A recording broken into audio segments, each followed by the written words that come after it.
I've also noticed too within the patriarchy and even sort of this shift that is happening or has happened over the years that it's not only affecting men negatively, but it's also affecting women negatively. And, obviously we'll speak to the negative aspects of it because there's also a lot of beautiful, for the most part, more so beautiful things happening within both polarities. But for the women, it's like almost like where capitalism gets inserted in both the patriarchy and when we're talking about the feminist movement, because then it becomes our sole organizing principle is money and power rather than love and truth. So have you noticed that too, where women are just completely burnt out and nervous systems are just awry? Yeah. Well, you think that, look, and here I am a guy, critical of feminism, and I'm not, right? Yeah. Feminism needed to happen. It should have happened the way it happened. There needed to be parity and equality in workplace. But really what happened is that women cultivated their masculine capacities for equality of power and, accumulation, let's call it, right? And so they hit that level, not understanding that those skills, although really powerful in the workplace and totally needed in the workplace, would not translate into relationship, right? That they wouldn't have the same impact in areas of the heart. So basically feminism just elevated the toxic masculine in women. And I'm sure I'll get some hate mail for that. But really, and what I'm seeing now, and Kendra Kunoff, who's a dear friend of mine, said it so beautifully. She's like, the next wave of feminism will celebrate the feminine. 100%. Versus just women, right? The elevation of the feminine, which in men, in women, is much more about flow, love, worship. You know what I mean? And those were not part of the first wave of feminism. But I think women now recognize that these are traits that have a lot of value.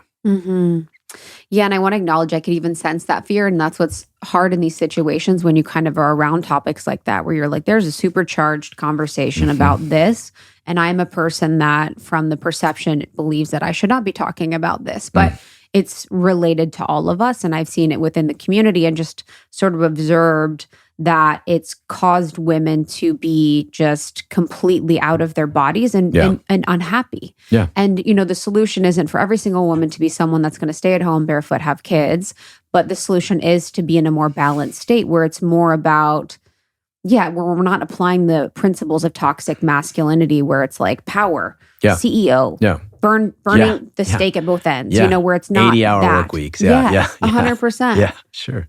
It's like, it's wild. Which is why you'll see, I'm sure you see this, Krista, and this happens in my groups, which is why by 40, most women who've lived that for 10 years, those are the women that show up in my groups and don't understand why they've achieved financial freedom. They could have babies on their own, but they also show up like feeling very unfulfilled. Yes. So I think it's important that just like success for a man is not the end, is really not the path to fulfillment. It's not same thing for a woman too, or anybody, right? Yes.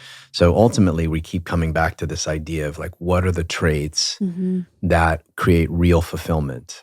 And there's a masculine set and a feminine set that each human can cultivate and make a palette so that we can give it as a gift. Yeah, it is. It's like the buying into the lie that this will make you happy, the success, the money, the power, whatever.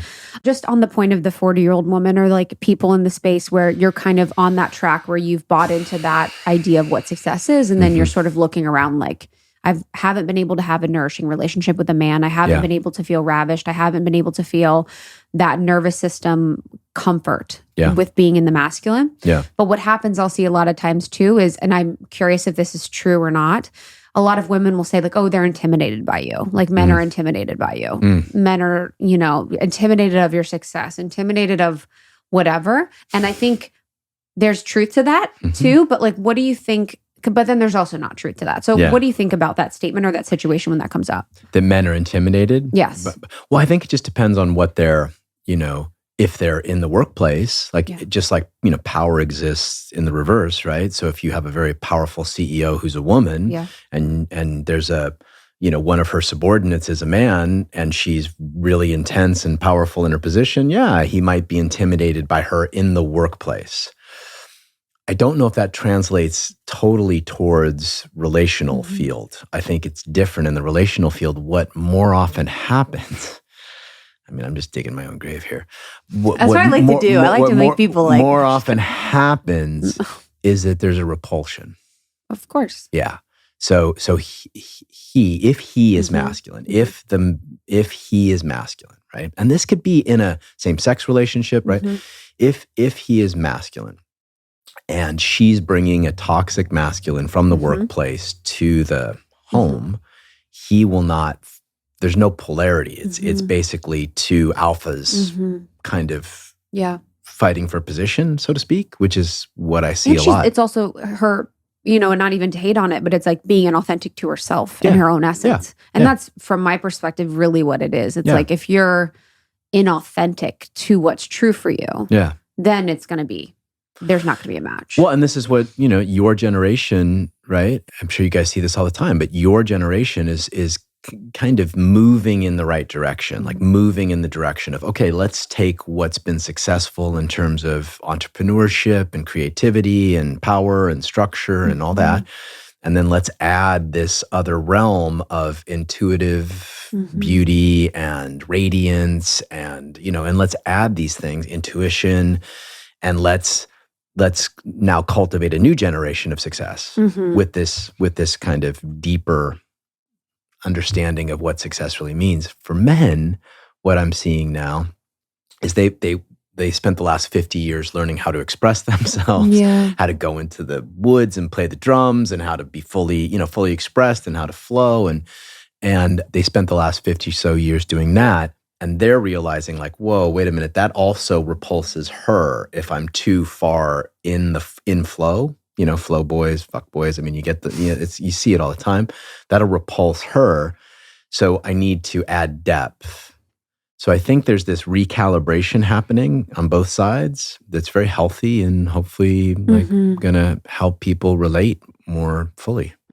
Thank you so much for tuning in to Morning Microdose by Almost 30. We hope you enjoyed waking up. As always, we encourage you to take what resonates and leave the rest. If you enjoyed this trip, tune into the full episode on the Almost 30 podcast. All episode information can be found in the show notes. Make sure to subscribe, and if this becomes a part of your morning routine, be sure to share it with a friend. We have new inspiring doses Monday through Friday. Follow us on Instagram at Morning Microdose, and follow Almost 30 at Almost 30 Podcast. Thanks for listening. We'll see you in the vortex.